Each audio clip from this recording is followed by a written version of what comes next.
Thank you. Good morning, everyone. I'd like to call this meeting of the Cook County Public Health and Human Services Board to order on this Tuesday, December 16th at 8:31 a.m. First item is approval of the consent agenda, which includes our meeting agenda, minutes, financial report, abstracts and bills, appointment to advisory council member, reappointment of community health board member, resignation of Nancie Demming, approve the hire of Grace Grinager as Public Health and Human Services Director, approve extension of out-of-class appointment for Andrea DeBoer, approve extension of out-of-class appointment for Andrea Orest. Is there anything on our consent agenda anyone would like to pull or any change to our meeting agenda in general? Commissioner Campbell. Thank you, Mr. Chair. I'd like to pull item H just for discussion, a little more noteworthy than consent agenda. Okay. Any other items? Any other changes? Any motions? Mr. Chair, I'd like to make a motion to approve the consent agenda with the one item H pulled. Okay. Support. Thank you. We have a motion and support. Any further discussion? Hearing or seeing none. All those in favor? Aye. Aye. Those opposed? Motion passes unanimously. Thank you. We'll move right into director's report, and maybe we'll talk about item H right away.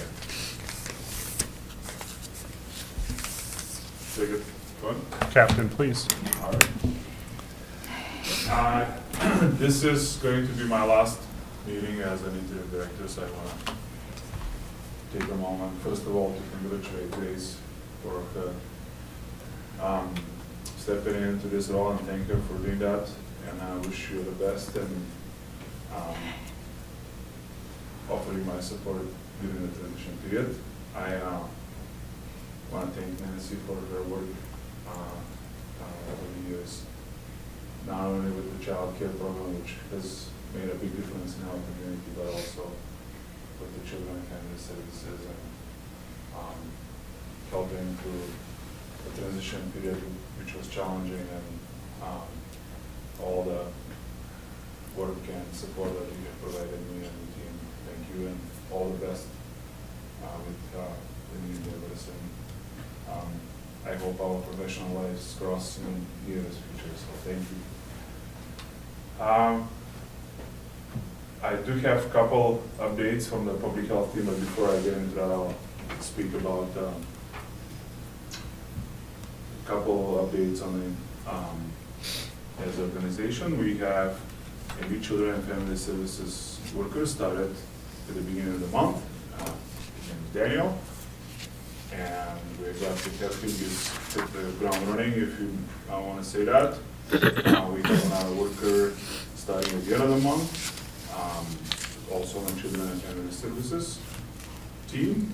We did complete another round of interview for the behavioral health supervisor, and we are hopeful to be able to report to the board and the community and our team this week on what the next steps are going to be in that process.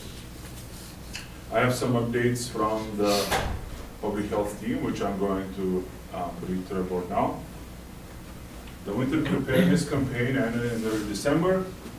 Andrea, Emergency Preparedness Coordinator, partnered with the care partners to bring preparedness education information about the campaign to senior lunches at Birch Grove, the Hub, and Grand Portage. One of the attendees from the Hub was the winner of the raffle prize. The goal is for the campaign to become something that occurs annually in late fall to remind and encourage residents to prepare for winter. An article will go out on Boreal this week, recapping the campaign and its messaging. The Resource Director website continues with partner agencies and the communications committee reviewing logo designs this past week and providing feedback to the vendor. The name of the site will be Thrive Together, a Cook County Community Resource Guide. The next steps include obtaining photos for the site and populating resource information into a spreadsheet that will become part of the site itself. We are still on track to launch the site in late spring and early summer. Rocio Rivers, Youth Prevention Coordinator, is working with the local businesses across the county to create a community connectedness scavenger hunt for middle high school aged youth in the second half of the winter break. The idea is that participants need to reach out, either in person or over the phone, to participating businesses to ask a question about mental well-being. After asking the question, the businesses will give youth a word. In the end, the word can be unscrambled into a message about the prevention. The initiative will also include a celebration at the end of the winter break and arts and crafts activities with the Art Colony and North House. The mobile crisis response service continues with Sarah Eisenreich now fully trained in. While we have had some calls come in, we're also coordinating an opportunity for her shadow at Brightwater, formerly Human Development Center, where there is a higher call volume as complement to her training and onboarding. The next 2 months, a peak respiratory illness season, and our up-to-date vaccination rate as a county for both COVID and influenza is 19.6%, which is among the highest in the state, but still very low. Nationally, our vaccination rate for influenza is the lowest that it's been in decades. There is still time to call a clinic to schedule a COVID and oral flu vaccine. Raising our vaccination rate is an important way we can reduce rates of serious negative health outcomes this season and lessen the strain on our medical system. Don't forget to wash your hands and stay home if you're sick during the holiday season. With that, I am going to take a minute to thank the board for their trust in me and appointing me an interim director over this transition period, and Administrator Rina Rogers and Kristen Trebel Halbersma for their trust and support during the period, and thank all the PHHS team members for their hard work over the last 6.5 months or since June. We've come a long ways. I feel like I'm leaving the department in a better state than I found it, or than it was when I was appointed as an interim director, and our work does not stop today. It just begins. We have a long ways to go, but we have a path forward and we're going to follow it. Thank you. Thank you, Plowman. Chair Mills, if I can make a comment? Absolutely. So Plowman, I know you said this is your last formal meeting as the interim director, but I'm hoping that you will come to the January meeting as well, so that we can share some comments and celebrate with you at that time. And I just want to thank you for your comments today, and for anyone who is there and anyone who is listening, also share that Plowman has done an absolutely fantastic job in the interim role, and we're so lucky to have had him in that space. But I'd also like to share a little bit more when I'm able to be in person in January. Thank you. Yeah, I want to express my gratitude for all you've done, Plowman. Very difficult time for the whole organization as well as the whole department, and the strain that everyone felt through the transition and still feels with staffing issues and just navigating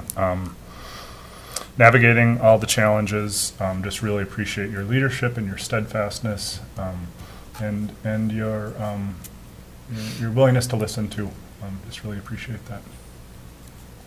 Same with Nancie. I want to appreciate your work with the county and our community.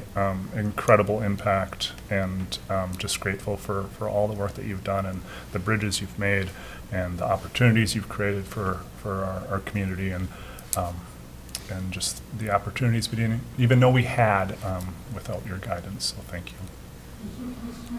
I came down this morning. I just wanted to comment to thank each of you personally for being a part and investing in what we were doing with childcare in our community. It amazes me the things that we were able to accomplish, and coming here for that was the whole reason that I was, committed and happy to be here. And we couldn't have done that without the Board of Commissioners being in agreement and standing behind us. You all have done an amazing job, and it was an honor to be able to represent Cook County all across our state and national organizations that I talked about. What we did, and we could never have done any of that without the backing. let you know how much I appreciate and how much I've loved working with each and every one of you. Thank you. We still have item H here. Commissioner Gamble, would you like to tee that off? On item H here? Yeah. Yeah, I think, given the significance of this department and its service to our community, I think, I mean, it's significant, huge. And when we find that there's issues that need to be confronted, which is a healthy thing to do, a difficult thing to do, a challenging thing to do, and it introduces into our community questions and uncertainty and things that we don't know foundationally, because it is such a significant department. And so I think the process that we've gone through in bringing in Grace, it would be good for the community and for us to appreciate the diligence that we did in that process and choosing Grace in the position. And so I was looking for some of that narrative that would help to communicate to the community just the process we used in wanting to be sure that we're good stewards of transitioning and putting a person in the position that we have the confidence and the trust in. I think the significant beneficial thing to the community is the fact that Grace comes with the experience. We know her as an individual, and it helps to underscore the reasons that she has been offered the position and has accepted. So that's what I was looking for, some process to give background to that. Because there's been so much public exposure, I think that foundational information would be helpful. Yeah, I'm happy to provide a brief summary. Through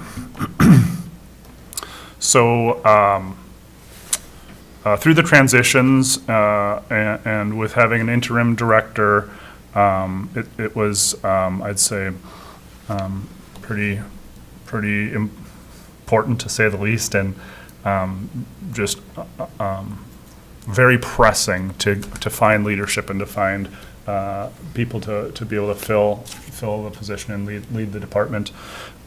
And we had and feel free to interject with any other ideas there, but Commissioner White and I were able to sit on a number of the interviews. We posted it first round. And found some great candidates and moved them on to the second interview. And through that process, we had some candidates who dropped out. And then at the end of the process, but not all, at the end of the process, the hiring committee decided that for what the department needed at this time and into the future, it was not ideal, but we decided to repost the position. And during all this, we had outside consultant help to help us better navigate some of the challenges, and if there's any restructuring we need to do, and adjustments, and just an overall evaluation, which the whole board should be aware of Megan's work. And then I missed the first interview on the second round of interviews. So did not know Grace had applied until she told me, frankly, right before our community health board meeting, and I said, that's some of the best news I've heard in a long time. Thank you so much for doing it. I was frankly a little surprised, considering she didn't apply the first round, and just knowing life situations and that sort of thing. But I was very pleasantly surprised. And then for the second interview, I was present, and Grace was an outstanding candidate. She has proven leadership within the organization, within the community. She has strong community trust, very data-driven and matter of fact, and not afraid to confront difficult conversations, especially demonstrated during the pandemic and a lot of the challenges there. So. I'll jump in now, if you're Yes, good. please. Yes, go right ahead. Pass.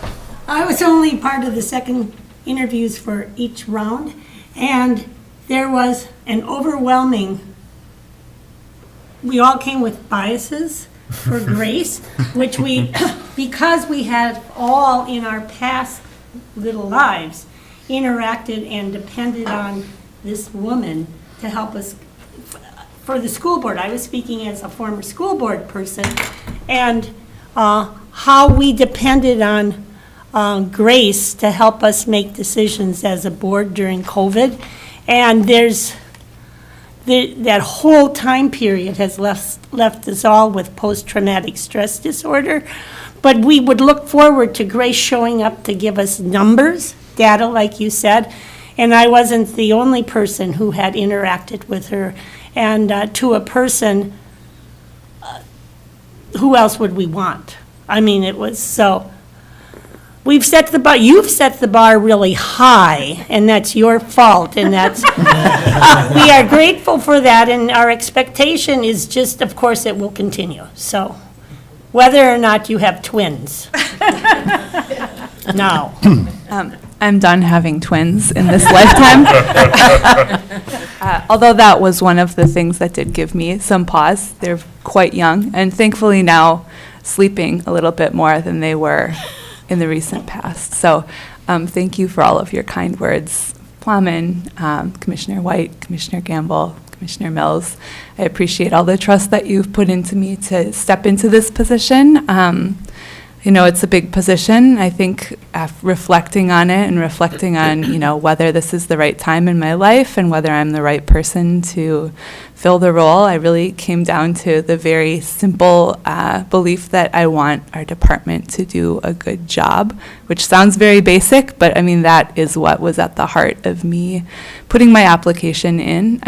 To me, doing a good job means creating a supportive workplace where employees know the work that they're supposed to be doing and do that work with pride every day, and that we are able to provide a consistently high level of service to our community that's rooted in both what is required of us by state statute, but also in just a deep respect for the community at large and all of the people that we serve. So that's what drove me to apply for the position. I'm very excited to be stepping in the new year. So thank you all.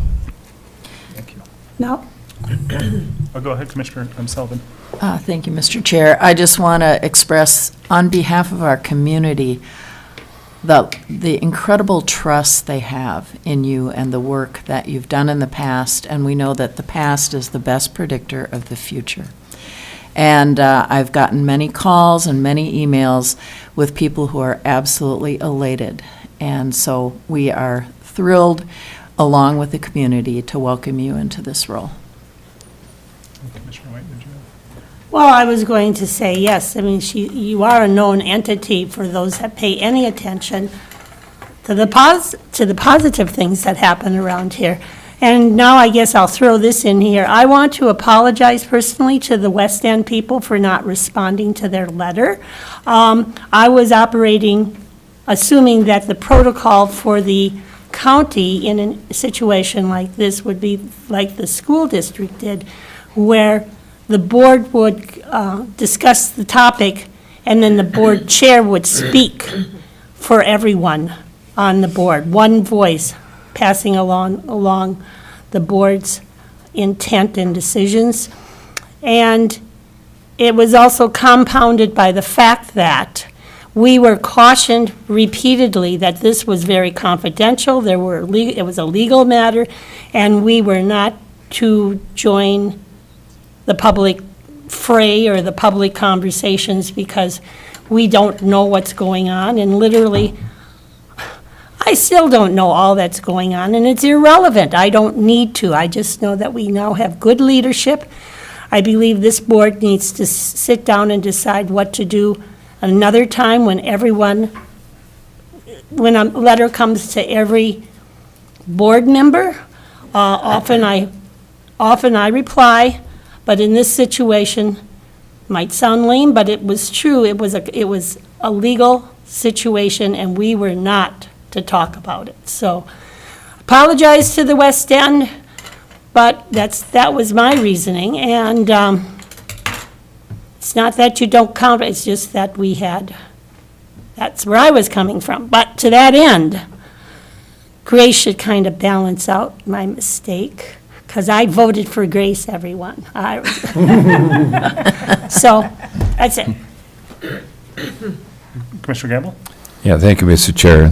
I would just say that challenging things, as we know, there's a lot of challenging things that come our way in life, and sometimes we try to walk away from the responsibility entrusted to us when it comes to having to address things and do it in a professional and yet a caring way. And I think it's very appropriate to step back and look at this experience and learn from it. The fact that we have an interim director, Rena Rogers, who was willing to address this issue, having her many years of experience and coming in, she had no responsibility to have to step forward, and she could have very easily had a lot of reasons why she wouldn't address it. But her commitment to the community and her lived experience in the position that she served here for many years and previously as interim director, that she was willing to do that. So that's significant that it was addressed and confronted during what we were going through in our leadership, and that Kristen, coming in with so many things, had to pick that up, and Plowman willing to step in, and his background understanding, given his financial role. There are many things that if this was a book club reading this story, we would discuss it and understand thoroughly what made this outcome what it is. And it should teach us as a community, when there are difficult things, we can be professional and compassionate, but we need to address them. And we need to look at our strengths and our vulnerabilities. We brought in capable people that could help inform us so that we can move forward and avoid the things that were part of our experience as a community. So I would just acknowledge all of those that had a significant role in stepping in, and I would also acknowledge the community's patience when there's no awareness, just the bad news, without all of the challenges that come in trying to work through difficult things. So I think that's why we should pause and just recognize what have we learned and what is our outcome and what is our hope for future in a significant department in our community. So, Chair. Commissioner White? And I want to confirm that indeed the buck stops at the commissioners. We are ultimately responsible for what goes on here. We are. And the fact that we didn't know, means something was going awry that we should have been aware of somehow. So that said, indeed, you have a problem out there. Call any of us. I will say that I don't always know where my phone is, and I don't always answer it in a timely manner, but I will get back to you. And I would prefer, you don't have to call me, but you can connect with me any way you want, but I need to know what's going on and how the constituents, how the people that pay my salary, how they are feeling about this. It doesn't mean you're going to get your way, but I will listen sincerely. Commissioner Sterling? Thank you, Mr. Chair. Well, welcome aboard. We got the news when we were down at AMC, and now we're in a room of hundreds of people. And when I read it, went, yes! And they all looked at me like, what? I had to explain a little bit. Anyway, it's just, I'm appreciative of the fact that you had to consider a lot, and that's your family, and your talents you already know, and we know your talents, but in consideration of everything that you made the decision on, as I go to the West End townships, there's a big yes there too. They're very, very thankful and happy. And thank you. I appreciate all of your kind words. we should probably approve item H here. Yeah. Yeah. I've been waiting since the consent agenda, honestly. Mr. Chair, I'd like to make a motion to approve the hire of Grace Grinager as our Public Health and Human Services Director. Thank you. We have a motion. Is there support? Support from Frank. Further discussion? We've had a lot. All those in favor? Aye. Those opposed? Motion passes unanimously. Thank you. Thank you, Grace. Congratulations. Thank you.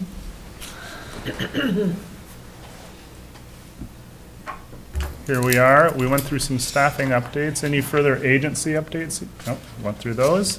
We're on to items for board action. We have taken some significant action today already. Item A is a resolution adopting federal merit system principles and practices. And I don't know if Plowman and Allison, you want to touch on this?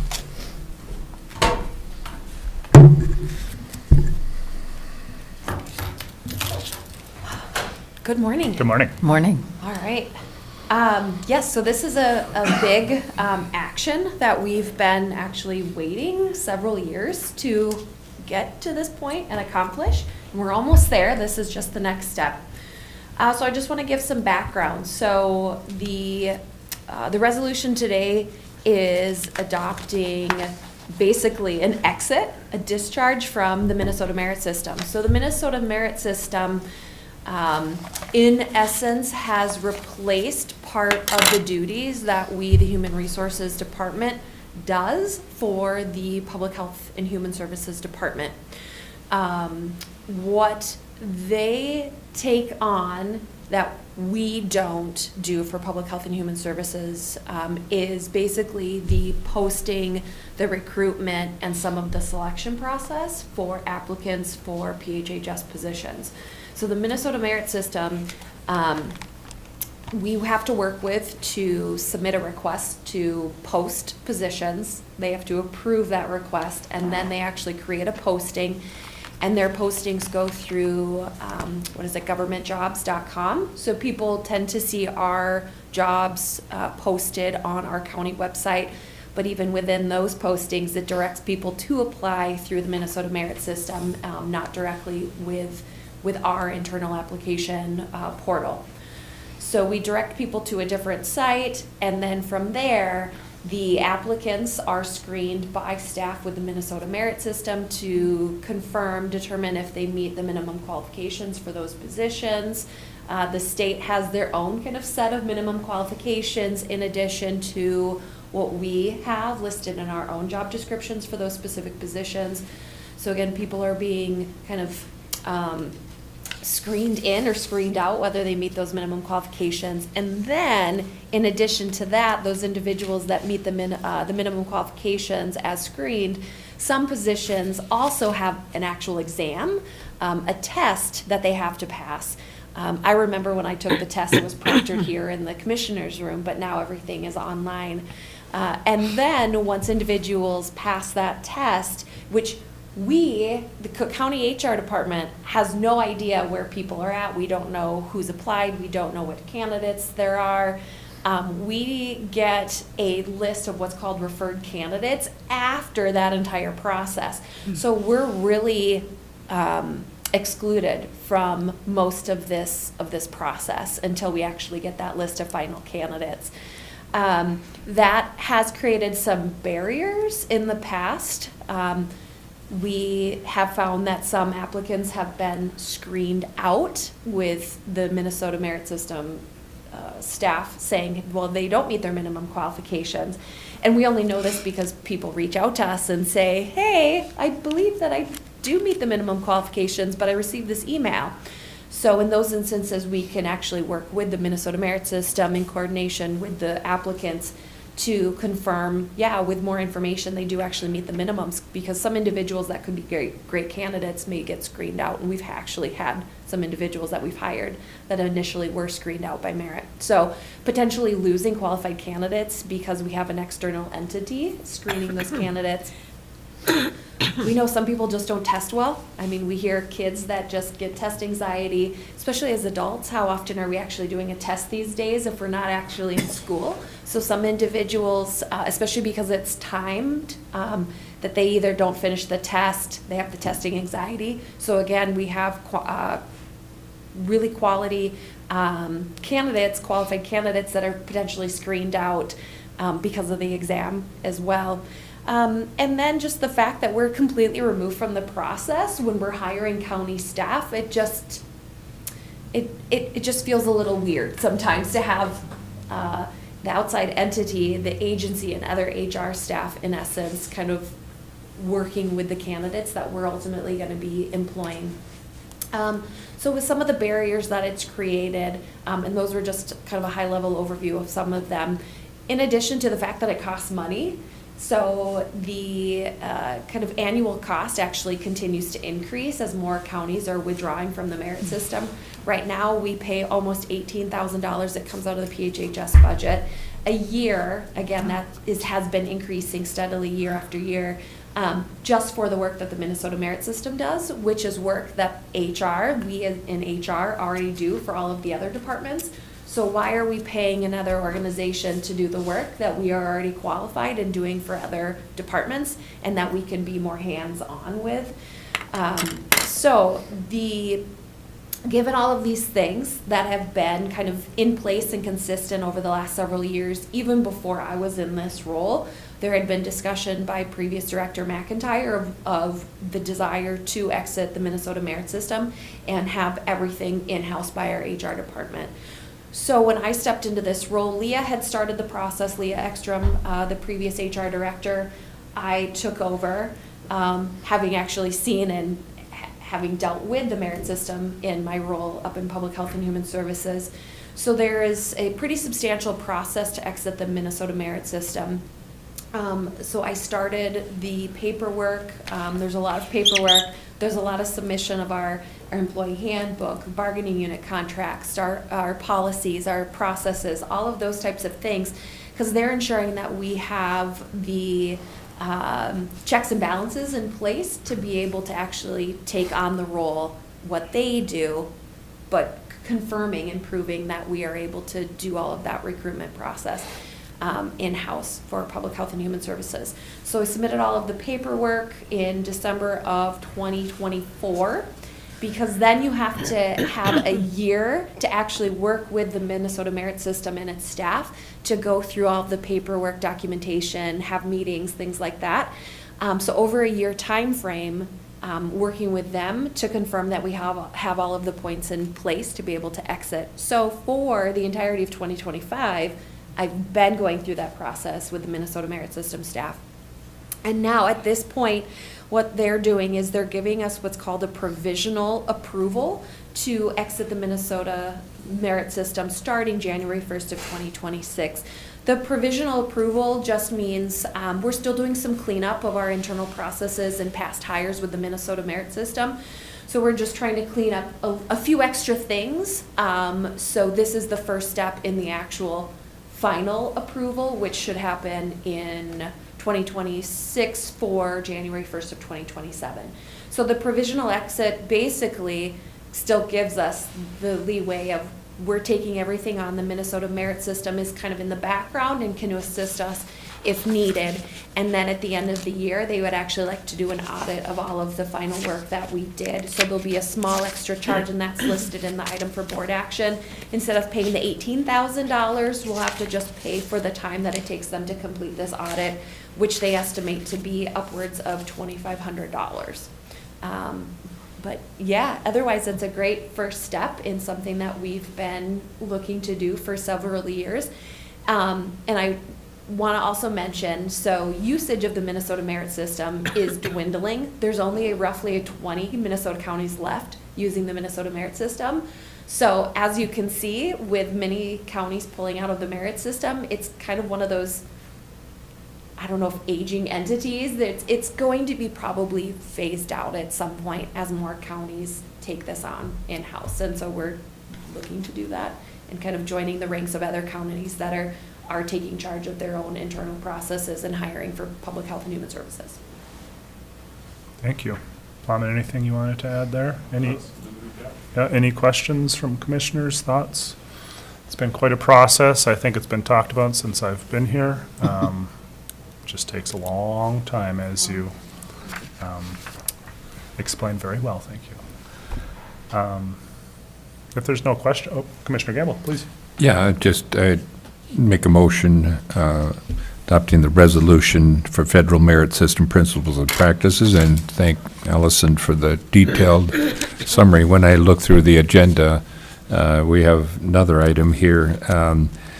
If we as a board don't have a committee of the whole discussion or some opportunity to really understand the nature of some of these things, we can have things on the agenda that come before us that we're voting on that we know very little about. For those that have sat on the board previously and had discussions, we sort of followed that journey, but I do appreciate the detailed explanation and therefore make the motion to adopt the resolution. Thank you, Commissioner Gamble. We have a motion. Is there support? Support. Thank you, Commissioner Sullivan. Motion and support. Further discussion. Hearing or seeing none. All those in favor? Aye. Those opposed? Motion passes unanimously. Thank you. Thank you. Moves on to item 4B, the renewal of purchase of service agreement with AEOA for employment and training services.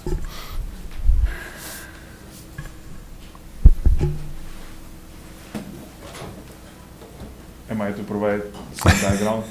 Yes, please, Flaman. Yeah, we have this contract with AEOA yearly, so we're just asking the board to renew the contract. They provide services for which they invoice our agency. We report those expenditures on the quarterly reports to Department of Human Services and receive reimbursement. So an annual amount is set by the Department of Human Services, so we're just following that guideline. Thank you. Good. Any questions there? Frank, please. Are these two programs that are listed in the contract, are these the only services that AEOA provides? Correct, and my understanding is that effective July 1st of this coming year, that the DWP program, the diversionary work program, will be phased out. So that's only going to leave the Minnesota Family Investment Program left. Minnesota Family So Investment next Program. year, we'll be eliminating the DWP language from the contract, but as of this year, will remain for now. And the total amount budgeted by PHHS for the Family Investment Program, forgive me if it's not the exact name of the program, is $21,500, less administrative fees and so on. That is the amount that we are paying AEOA and getting reimbursed from the Department of Human Services, but the contract the allotment we receive from the Department of Human Services is higher because they allow us to claim an administrative fee too. Right. Yeah. Okay. But that's roughly $20,000 is the amount available to expend in this Yep. family support program. Okay. Family That, investment. that program. amount has remained unchanged for several years now. Thank you. Yep. Thanks, Frank. Any other questions? Commissioner Gamble? Yeah, thank you, Mr. Chair. Just a note in reading through this contract, page 25, and it might appear different on the original, but under item D, which is at the top of the contract there, for me, the J does not appear. So if the original document has the J on there, it refers to job counselor, but it's the J is, It says OB counselor. is it? Well, we have no, just kidding. Yeah, I'm sure that's a misprint. Yeah, the lob counselor, yeah, okay, I see, yeah. If it's a term I didn't know. A lob counselor just sort of throws it out there and Well, just whatever kinda, counsel comes to mind at the time, yeah. Anyway, just noting that if on the original we've got that for whatever reason. The other thing is that contracted amount, $21,500, and then there were some additional charges that were for administrative and some other things, which I think amounted to 2,000 something. If page 39 shows the financial breakout on that, before I get to page 39, however, on page 46, it says under the county responsibility, and given the fact this is something that we do annually with AEOA, that the county shall purchase and pay for all necessary supplies required for electronic health record keeping and office operations. I'm just wondering what that cost is. Sometimes in contracts, when things aren't identified, when you've had a history with it, we'd be able to look at it and say, this is what it is. So the true cost overall in this contract relationship is this. And I don't expect you to know what that amount is, but it would, given the fact that we've had this renewed annually, it would be interesting to see overall cost and what our obligation in that regard, what that looks like. When we look at the financial accounting that appears on page 39, it says that the AEOA contract amount is $21,500.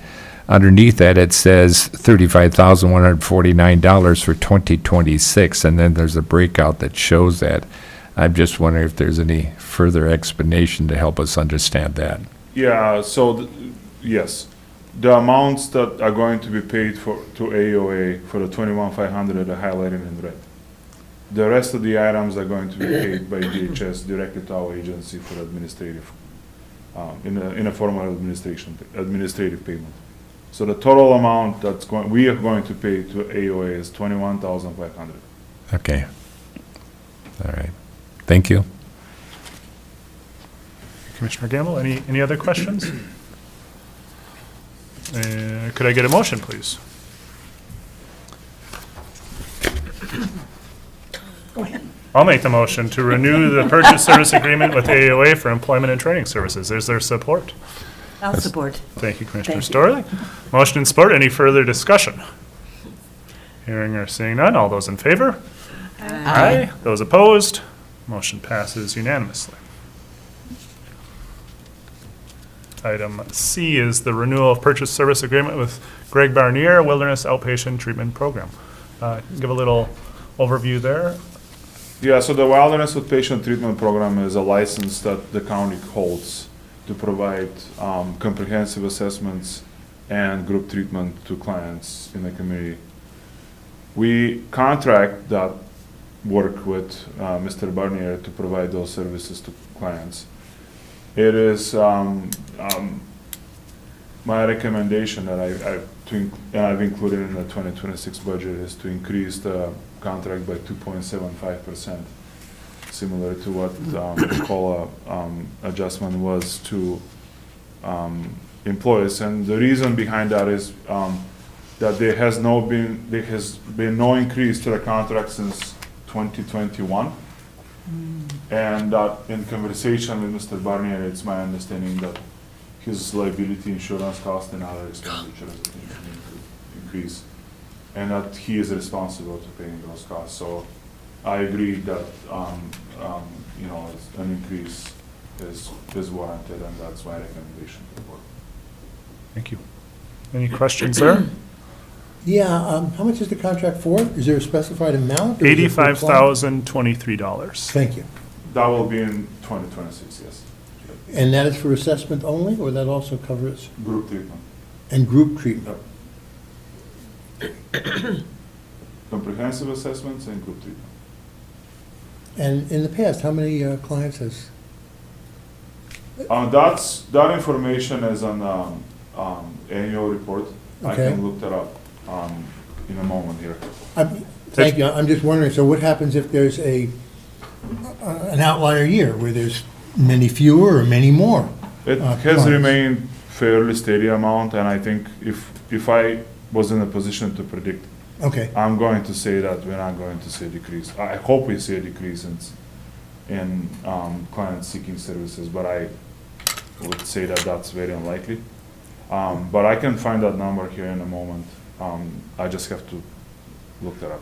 thank you very much. Yeah, and Greg's presented to the board before, I can't remember the last time, but it was after COVID, and he kind of explained a lot of the challenges that he's had with clients during COVID and then after, and just navigating all that, and the impact that he saw once they were able to meet again was substantial, and so he expressed that. But my memory, I can't remember exactly, but it fluctuates pretty, a lot. I think there's upwards of 20 at a time sometimes, and sometimes just 6 at a time for the group. I don't know total number of clients. That's just off the top of my head. But, It's fairly stable. the average, I think, is pretty stable, yeah.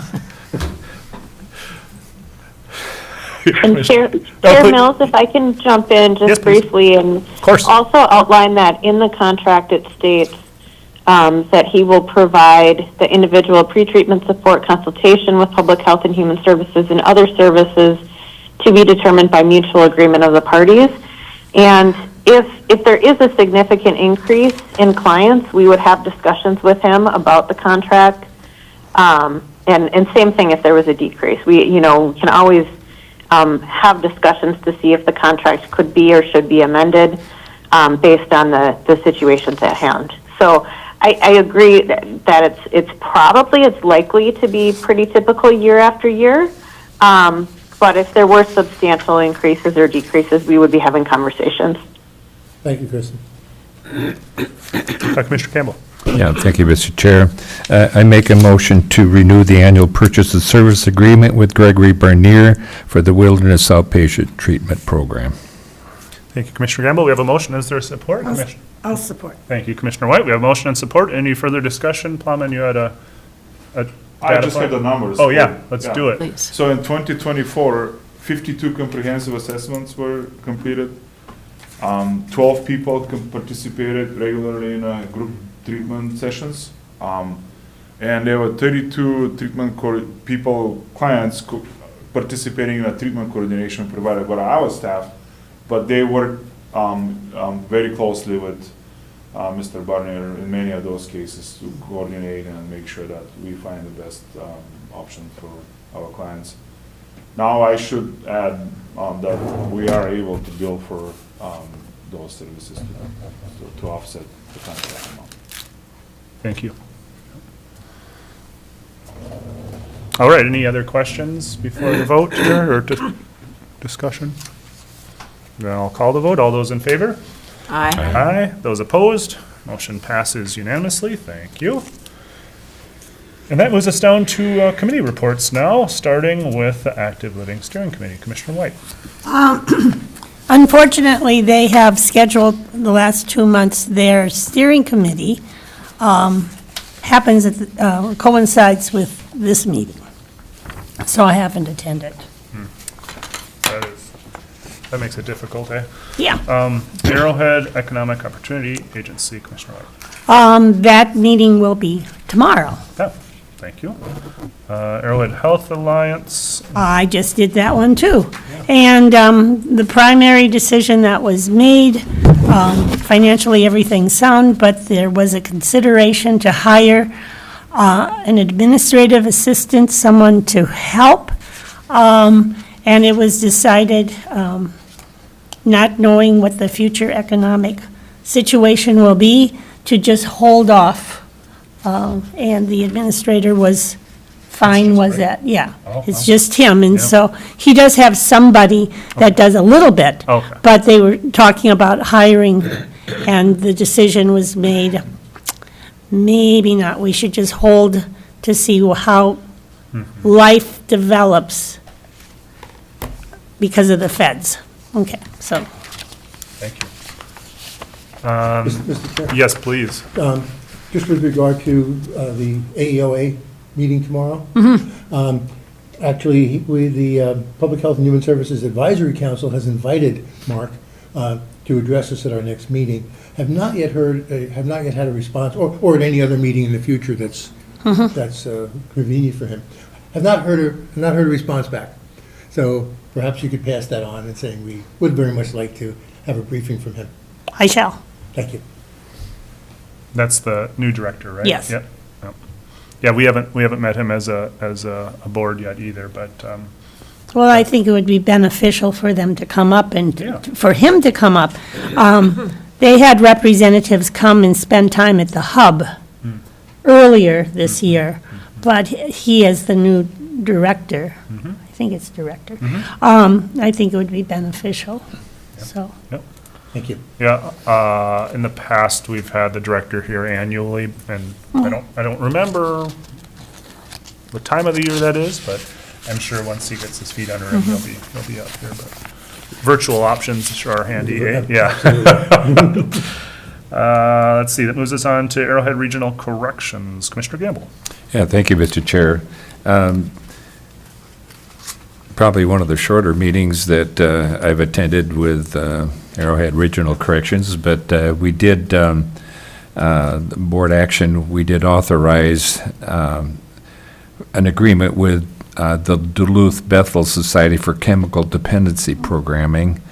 For many years, NERC has made available licensed outpatient chemical dependency programming for residents while they are at NERC. And the Duluth Bethel Society continues to have licensed chemical dependency counselors, appropriate services to provide. And so groups are conducted for 4 days a week for the general chemical dependency clients, and the mental health recovery group meets twice a week, which deals with the dual diagnosis issues. So a lot of this from a public standpoint, being aware that when we have individuals who are participating at programs at NERC, this is one of the programs when it comes to chemical dependency program, and so the contract was approved with the Bethel Society to continue that.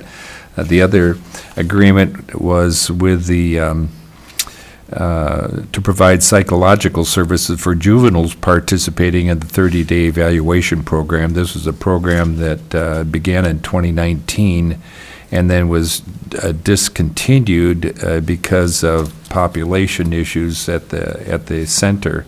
But since its inception in 2019, there's continued to be a need for this program, and so they brought it back in.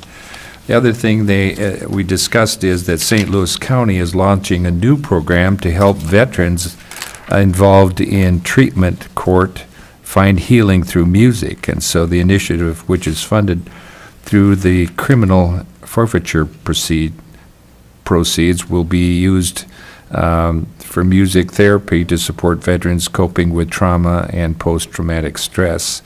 The other thing we discussed is there's been an increase across the state of Minnesota in female sex offenders among juvenile population. And speaking to the population, those numbers, if you look historically, we have seen that, let's see in this packet here, a significant decline in the occupancy numbers for the Arrowhead Juvenile Corrections Center. The highest occupancy for capacity that we have at the center was 1999 at 88%. So what these figures are telling us is that the number of individuals served in the Arrowhead Juvenile Center, the highest, we were at 88% of capacity in 1999. The lowest has been in recent years, which is 2023, 2024 was 35%. So that's over 50% drop, and 2025 we're at 39%. So in discussions, why are we seeing that significant drop? Part of it is the way that we deal with offenders, and the restorative justice program is a program that can address that.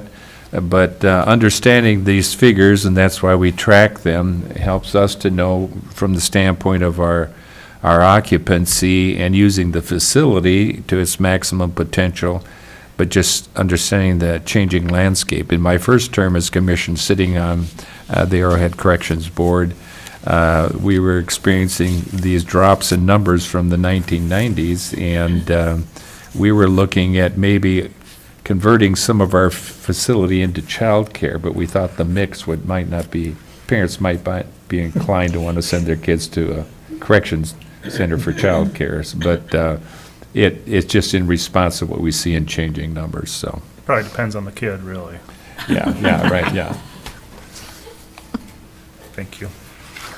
Yes, please. We have a meeting this coming Friday Yes, yeah. in Thank you. NERC. Child Care Solutions Subcommittee, Commissioner Storley. Well, I look forward to a new year with somebody to work with, and we've made great strides. You know, it's just opened up a little daycare in West End, the Birch Grove School, and had more fair wages for the employees and better distribution of products. So we're on a good foot, and we can move forward with that. I really appreciate your participation in that group and just hearing about the collaboration between the different providers. It's really huge, and just making them all better able to provide for our community. Community Health Board, I gave just the brief summary of our annual meeting last meeting, but just to reiterate, it went through a lot of, we had our annual lunch and went through just some of the accomplishments throughout the year, the changes. I don't think there is anything too significant to share there. No doctor's report, which is one of my favorite parts, but I'll give updates there and when I hear them. The Cook County Local Advisory Council for Children's and Adult Mental Health. Raina. Okay, we had a very good meeting. A lot of the things that we've talked about in the past have now come to fruition, like in Grand Portage.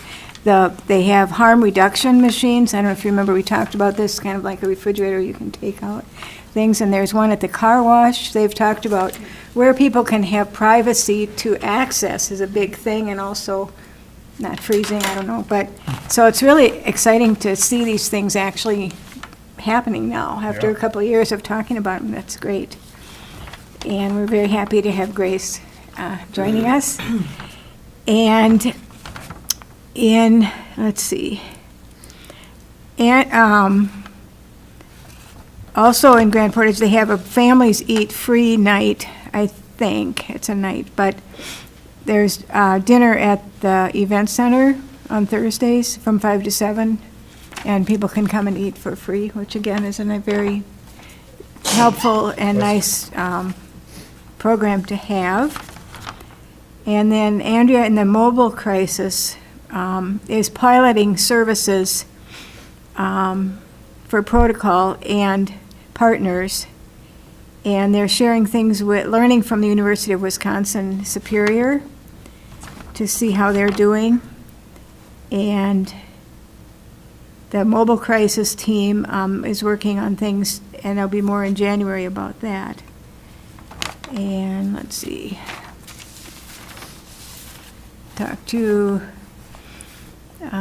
Sarah Eisenreich, mobile crisis responder. They've averaged 10 calls a year, and in Duluth they get up to 10 calls a day. So that just shows you the difference in what we're working with here. And we're also working to increase awareness. And Rocio, who is a youth presentation coordinator, visited GES and ISD at the lunch tables during lunch at a table, and students can come and talk to her and have privacy. And there's been a real positive reaction from the youth on that.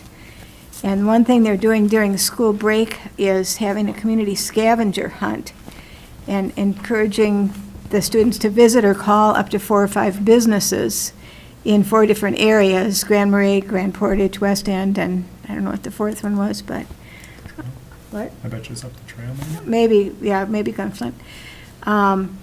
And connect close to home, meet people, and have, those are all protective factors for people. If they're having an issue, they know where to go, who they can trust, and that's been going well. And North Point has been working too with students, and we'll probably do more during winter break. And I say North House has some activities for children too, I think, maybe during school breaks, I'm not sure. So I thought it was a very productive meeting, and it's, as I say, it's really exciting to see these things actually taking place. Yeah. Thank you. Yeah, I forgot to comment when Pawan mentioned the scavenger hunt, how much I loved scavenger. I still do, actually. Yeah. Scavenger hunts, that's a lot of fun. So Yeah. I'm glad they're taking that format, and Yeah. bet you'll have good success there. Thank you. Moving on to the restorative justice. Commissioner Campbell. We meet tomorrow. And Council on Aging, Commissioner White. Oh, well, that's back to the hub. They're still very much hoping that the board will consider them an asset that we cannot do without as a community. They're going after grant funding, and they are always accepting and receiving donations from community people. So they're doing quite well, and maybe Ann knows the total number, I don't have my notes in front of me, of veterans that were fed. I don't have that information. I had a report as of the end, or right before our November meeting, but I do not have the final number. The auxiliary where that information would be shared canceled their meeting this month. Oh, so. It's a lot. It's a lot, and they had, It was 67 as of the Friday before Thanksgiving. okay. And I do know that the foot care clinic and the chair yoga continue to grow, and the one day they had only one nurse to do the foot care clinic, and they had 40 people. So it was, That's just $5 an hour then, right? sounds like hand cramping to me, but anyway, and, yeah, so anyway. So they continue to move along, and there are more people every month when I go in there for the meeting. There are more people playing cards, and it's quite noticeable because they're usually quite raucous. I mean, it's a serious card games, and it's, at this point, it was only 8 people in one corner, but one time there were 2 different corners of the facility, and I don't know what they were playing, but everybody still had their clothes on, so it wasn't strip poker. But anyway, it's a place where people really feel comfortable to drop in and socialize, which is good for everyone's health. Absolutely. Thank you. Emergency Preparedness Committee, Commissioner Sullivan. Thank you, Mr. Chair. So just to remind everyone that this group, along with many of our partners, have been working really hard this year on revising our hazard mitigation plan. And that's the process of preparing for natural disasters to reduce loss of life and also loss of property. And so we do this every 5 years.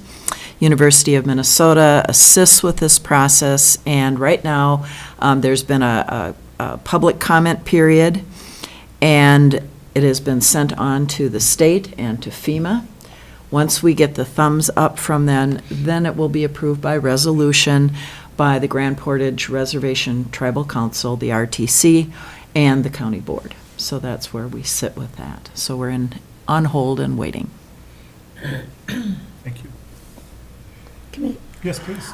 Commissioner Sullivan, the hazard mitigation, I think this is an opportunity in case somebody, a person in the county has not heard about the tragic loss of a building off the Arrowhead Trail, or off the Gunflint Trail, because the fire engines could not get in.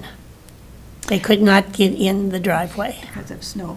Yeah. Because of snow, but they couldn't get in, and so. That will be something that likely will be discussed at Firewise, because one of the things we do countywide talk about through the Firewise program is making sure that your property is accessible, that there's a 12 to 14 foot wide clearance for fire trucks to get in. And so certainly that will, be something that will be discussed and will be emphasized with the public. Thank you. Thank you, Commissioner White. Healthcare Planning Committee, Commissioner Storley. We've not met, and we have always been hosted by the clinic. And they've gone through a big transition with all of their updating and everything. And I really miss it because we have a report from the hospital, violence prevention, Grand Portage. So I think after the holidays, I'll stop by there and just see if they've totally canceled it. I don't know that. But if they want to review it again, I'm totally supportive of that, because that's the way we understand what's going on in the health area, Yeah. in the county, so I will review that. Okay, thank you. Any NACO news? NACO.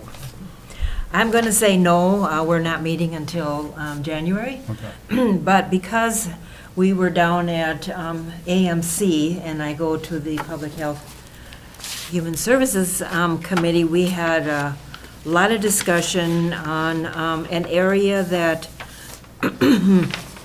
that we need to help our legislators understand. One is the technology, and that'll be an ongoing thing, I think, for a long time.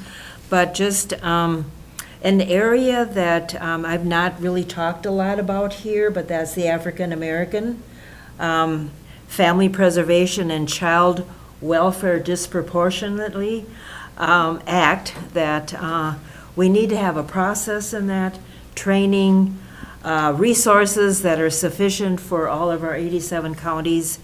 And at that meeting, we really sourced things out, reworked words, voted for it, amended it, went back to the drawing board. And so that's something, in the future, when we go down to the legislation, that will be part of a discussion there that I'll get written up a little bit different. But it really affects families. Commissioner Gamble. Yeah, thank you, Mr. Chair. Relative to NACO, commissioners maybe saw the bulletin that was posted yesterday on securing the Secure Rural Schools funding, which is significant. And so how that affects our budget, looking at that, because included in that is not just moving forward, but it's also retroactive. So there's some money that would be coming in 2026. I think it's, 45 days after enactment that we should be able to see some revenue there. So that's another significant thing. Thank you.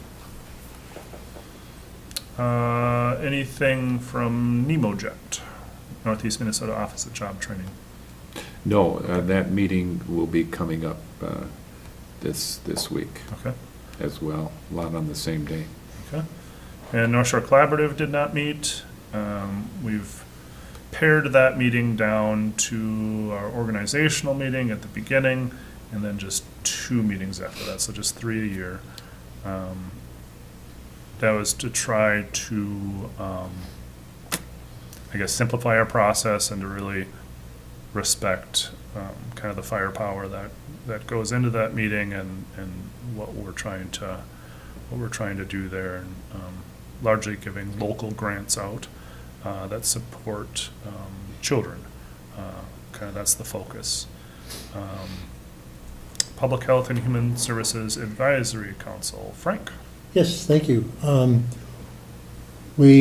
members of the advisory council recently received a survey re-examining our role, re-examining our processes, and we're going to look over the results of that survey at our next meeting, first Monday in January. And because of the reorganization of the Public Health and Human Services Department, we thought that this would be a good time for us to take a further look at our role, to see what we can do to be more proactive as an advisory council rather than just an information exchange council. Bravo. Thank you. And as I mentioned before, we've also started a program, hopefully it will be beneficial, of inviting external people in to brief us on possible actions and possible recommendations that we can make, the first one being the head of AEOA.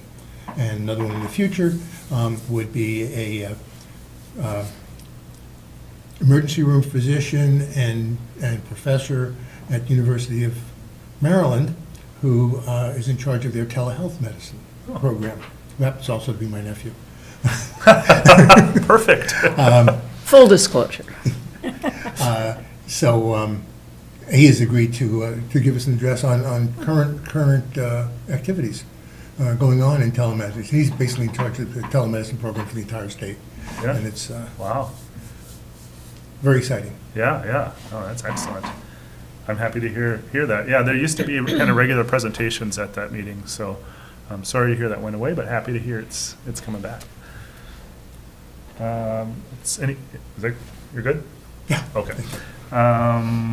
Food Access Council, I only caught the last 10 minutes of that, unfortunately. It overlapped with the General Government Committee. If you've got some info that. Yeah, I was you can there. share, Grace, thank you, yeah. The Vital North Foundation, which was formerly known as the North Shore Healthcare Foundation, is exploring an application for a 5-year food access grant. And so that grant is supposed to be like a partnership grant. And so they'd be looking to involve different other agencies, nonprofits in the community doing food access work.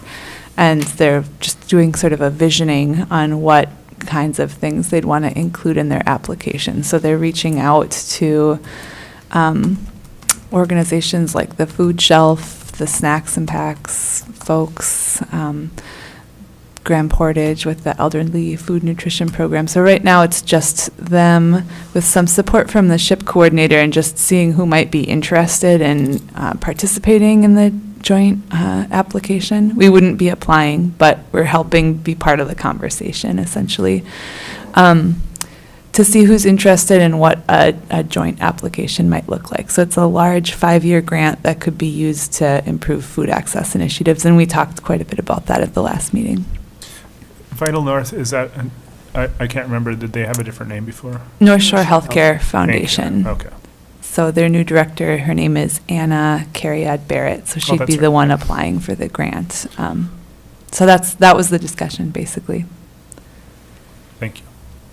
That did trigger a topic that I went to at AMC, and that was about prescriptive diets, or food as medicine is 2 different programs, and it was something that was brought up at the Northwoods Food Project, and I hadn't really heard much about it.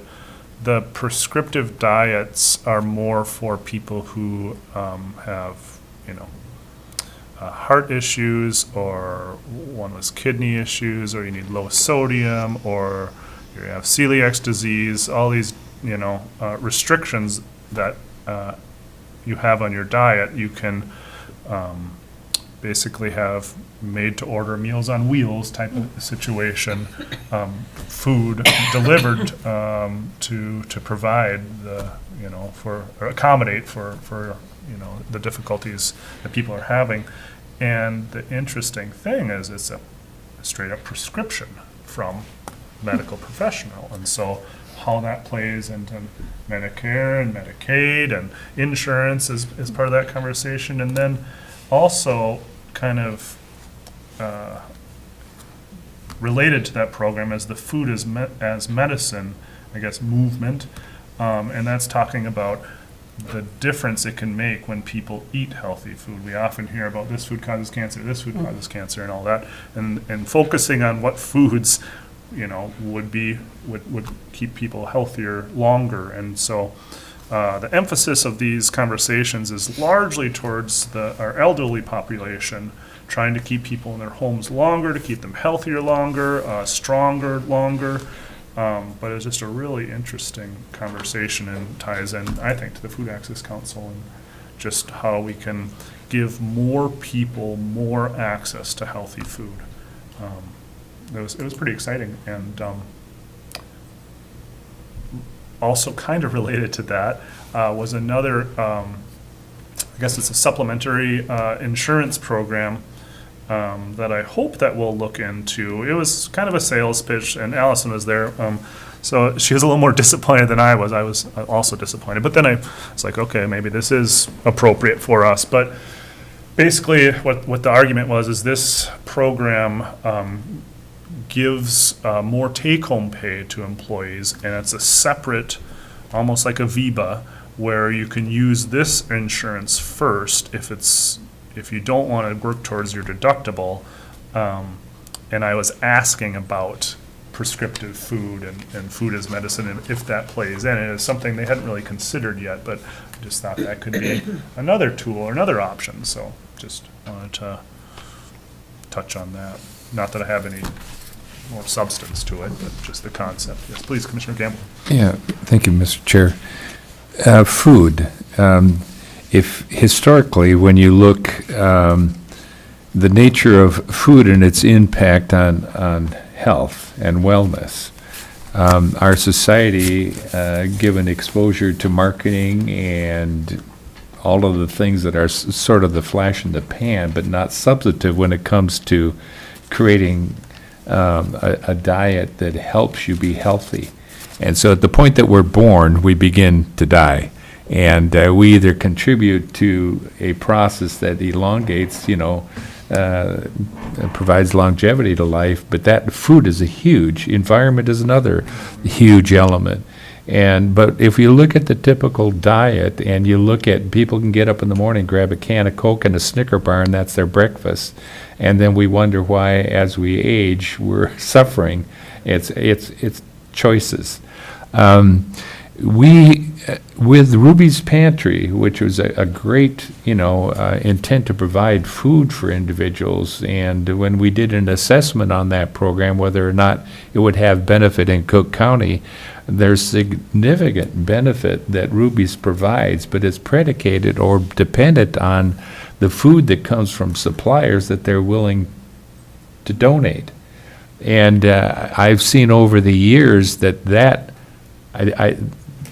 the question of whether it's food or not is a huge element.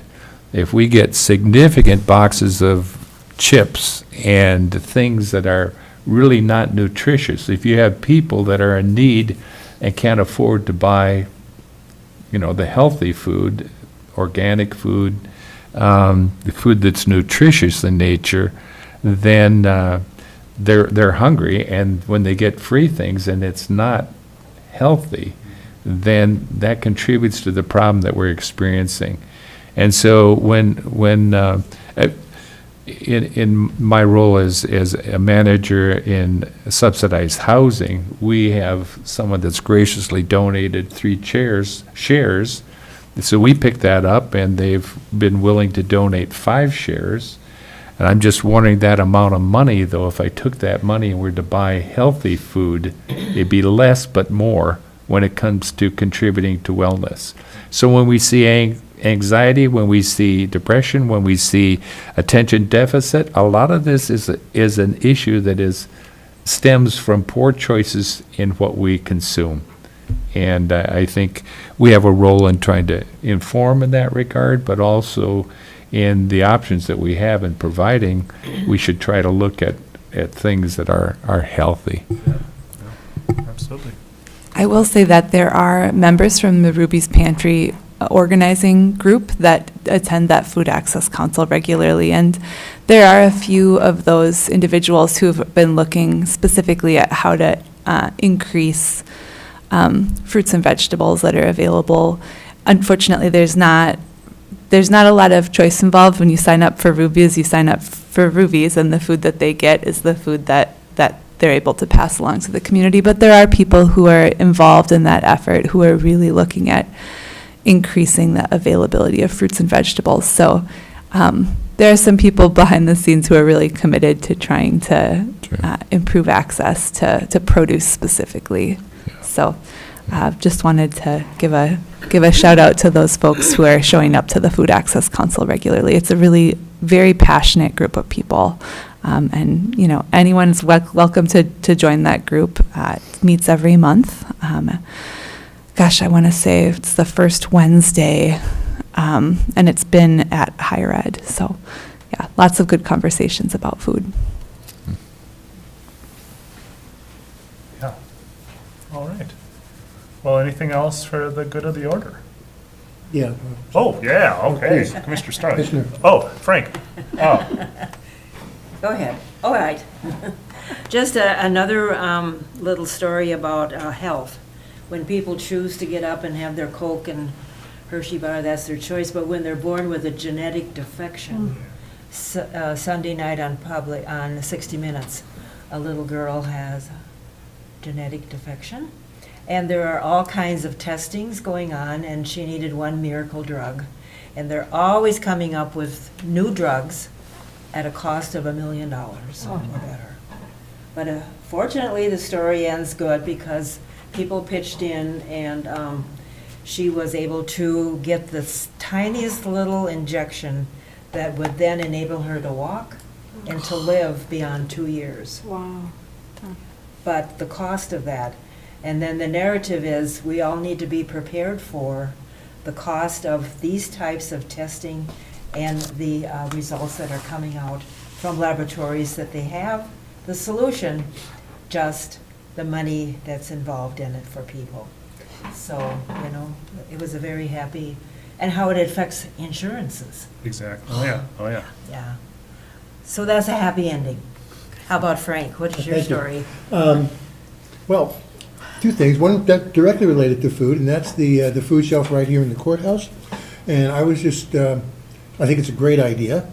And I was wondering if that is going to continue, and if so, well, that's it. Is this an ongoing thing, or is there a sunset on it, or what is the plan?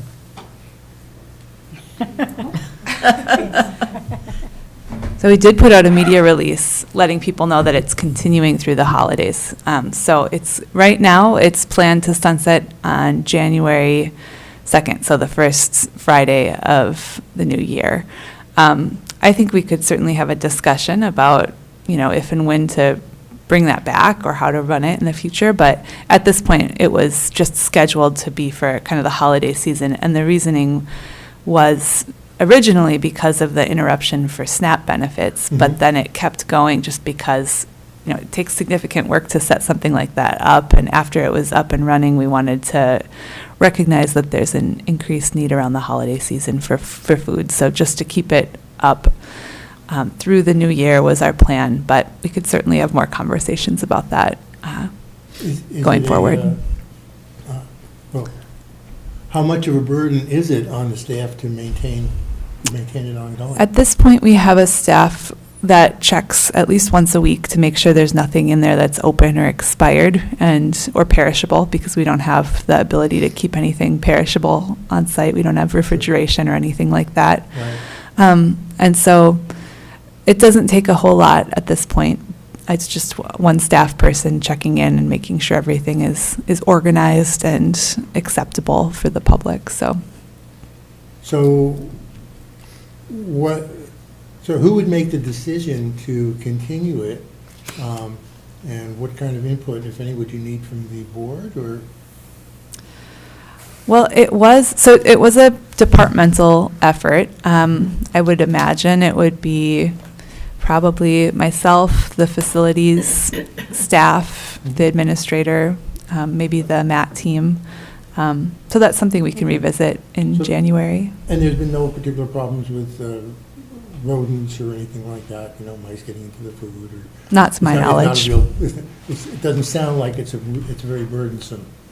No. And is there any way to not, well, I guess, monitor to see how much food is coming in and out? I mean, is this something that's actually being used? I mean, I think part of what makes the staffing burden low is that we really aren't monitoring that's that. fine, So yeah. Stuff comes and goes, yeah. it would be, we would have to think through the logistics of doing something like that. But at this point, it's just kind of anecdotal and based on, you know, people checking in on how much is there at the beginning of the day and how much is there at the end of the day. So that's about as Yeah. Okay. sophisticated as our tracking has been. It sounds like the kind of thing that could be very helpful at a minimal expense and minimal staff time. Yeah, I mean, it's something we can definitely keep talking about when the new year comes. It's the kind of thing, though, that if it stops, right now, a certain number of people are aware that it's here and are using it. If that stops, they're not going to come back again. So what I'm saying is, if the decision is made to continue it should probably continue and not have a discussion and then start it up again February 1st. Because then you'll kind of have to be restarting everything all over again as far as public outreach and knowledge. Right. I mean, I think we can, go ahead, Kristen. Thank you. So I just wanted to just jump on that point real quick and say, I think from our perspective, it would be helpful to hear from the PHHS board if this is something that you would support us continuing. Like Grace had mentioned, we put this in place because of the transition with SNAP and the federal shutdown, and wanted to make sure that the community members had support during the holidays with the intent to shut it down after January 5th. And we have heard some positive comments about it, but it would be helpful, I think, as we continue discussions about if we will continue and what that looks like, to hear from the board. The other piece that I would mention is Grace and I had a conversation about what other groups might want to weigh in on what our future looks like for food access. Like she's mentioned, there are several groups working on it, and so how does what we've been providing at the courthouse fit into that overall plan as well? Thank you. Well, I mean, from my part, I think we should continue it because it seems like a very low burden and it's providing a good service. But very open if there's reasons to not continue it as well. But it seems harmless and beneficial to continue. Frank? Mr. Chair, I'd like to make a motion that the board would recommend to the department to continue and to report back if there are any other considerations after 2-3 months, something like that. It's not a very good motion, is it? Not well drafted. I think we have the idea of it, though. Thank you. Maybe come back at a quarterly basis. Okay. Good. So I'd second that motion with coming back with some information at the end of the first quarter of 2026. Okay, we have a motion and support. Commissioner Gamble? Question, is the motion to propose that we continue it or to evaluate it to come back with a recommendation? Yeah, to continue it. Okay. And then evaluate it. And then evaluate quarterly, yeah, which is actually my next for the good of the order item, but. Right, First thing if I first. could- Yes, please, If Kristen. I could offer a friendly amendment to the motion, I would appreciate if it could be that PHHS has the ability to explore the continuation of the pop-up food shelf, or whatever we want to refer to it as, and continue, in that the board supports the continuation if feasible. That way we're looking at if there are any barriers to continuing it that we haven't explored at this time, but then it's very clear that it's the support of the board, or that the board supports it continuing. Yeah. Okay, Commissioner Gamble? Yeah, I would agree with that. That's why I was looking for the clarification, because I think at this point, we introduce it in response to an identified need, and we should evaluate what we learned from that, Yep. and do an assessment so that, as opposed to just moving forward, what have we learned, and then coming with a recommendation based on our findings that would help inform that decision. And then we can, like with a lot of new programs, just evaluate it on a quarterly basis as we move forward. But I would personally be more comfortable with an evaluation based upon what we learn and then come with a recommendation to this board. Frank, are you comfortable with Kristen's recommended amendment? And yes, and I understand that would mean that it does continue, and looking for evaluation and feedback, and I'll have some comments about that after the motion. Thank you. Yes, that's fine. And Commissioner Sullivan, you had seconded. Are you comfortable? I'm comfortable with that. Amendment? Okay. So we have an amended motion with a Excuse me. second. And further discussion, Commissioner White? So we're saying we're going to keep it going past the first of the year? Yeah, the second is when it was Or scheduled. the second, so we're Yeah. going to keep it going until public health has an opportunity for an assessment of the program, and then they essentially make the decision where it might be tweaked, and then we vote for it. Well, yeah, and we're just recommending that they do all this, so, yeah. I think. It just right? gives us the yes, and it gives us the flexibility to make sure it's, we didn't do a thorough analysis on, is it in the right place in the building, and just some other factors that if we are planning on continuing it past a few weeks, which was the initial intent, we want to have the flexibility to look into those so that if we need to make changes.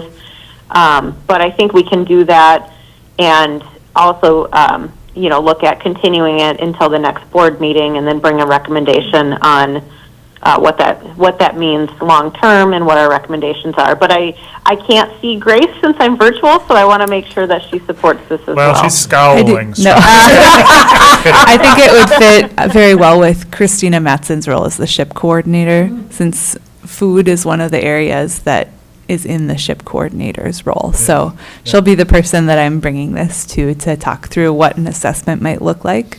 I don't know that we can have some pieces of the assessment by the next board meeting. We might not be able to have a thorough assessment done, but I mean, we can at least bring the pieces that we have and the plan for going forward to the next board meeting. That sounds great. Yeah, I think all our intentions are pretty well understood here. Commissioner Gamble, you had something? Yeah, I was just going to say, and for the public that's listening, or however we want to maybe communicate that those that have participated, if we just get feedback from them as an element of that, evaluation. Yeah, I think we Absolutely, could. a little box with feedback forms. Tell us what you think. We're considering extending this. And what do you think? That sounds great. All right. Well, we've got a motion and a second, and then we amended the motion, and that was agreed upon by the maker and the second. We've had some further discussion. Anything else? All those in favor? Aye. Aye. Those opposed? Motion passes unanimously. Thank you. And before, Frank again, Commissioner Gamble.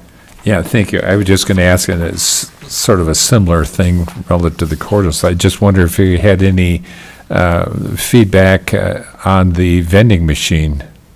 The vending machine we tabled because of staff capacity. So the Okay. staff that was working on the vending machine project that's Andrea Orest. She's largely shifted her efforts to supporting the mobile crisis response project. So we had a plan to revisit that in the winter months.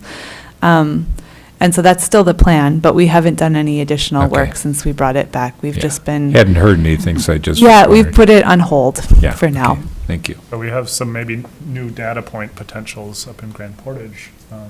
Yeah, it's Yeah. very exciting to know Yeah. that their public health vending machines are operational. Yeah, So yeah. we'll definitely learn from what they're seeing up in Grand Portage. Great. Thank you, Commissioner Gamble. Frank, you had another for the. I did, thank you. And it kind of ties in with what Commissioner Gamble mentioned too. In public health, whenever you start a program, the best way to do it is always to build in the evaluation before you even start the program. I mean, that's a tenet, that's a foundation, build in the evaluation. And I was just wondering, with regard to the wilderness outpatient Outreach. thing, has there been any kind of evaluation of effectiveness? And last year, there were 12, aside from the assessments, there was also 12, I'm going to call it treatments, participants through the program. And historically, has there been any kind of evaluation of the effectiveness of the program? You look at relapses, that kind of thing. I believe so. Yeah, when Greg gives his presentation, he goes through different cases and what clients are saying and Yeah, people anecdotal- coming back or not and how it affects their lives. But, there's a Anecdotally certain is level. fine, of- but also some hard number evaluation. 12 people, well, within the next year, 4 of them were arrested for drug violations. No. Hopefully not. And typically, a 5-year relapse is common in assessing effectiveness of drug rehab programs. Yeah. We can look into have Mr. Barnier do a presentation again Yeah. in the coming months. Thank you. Sounds great. Thanks for the question. Anything else for the good of the order? Well, then, we're adjourned. Thank you very much. Thank you. Thank you. I'll be right Don't behind go you. anywhere, Dave. Are we starting the board meeting at 10:30 then? Correct. Yes. Okay, sounds good. I'll have Jana call me back then. Thanks, everyone.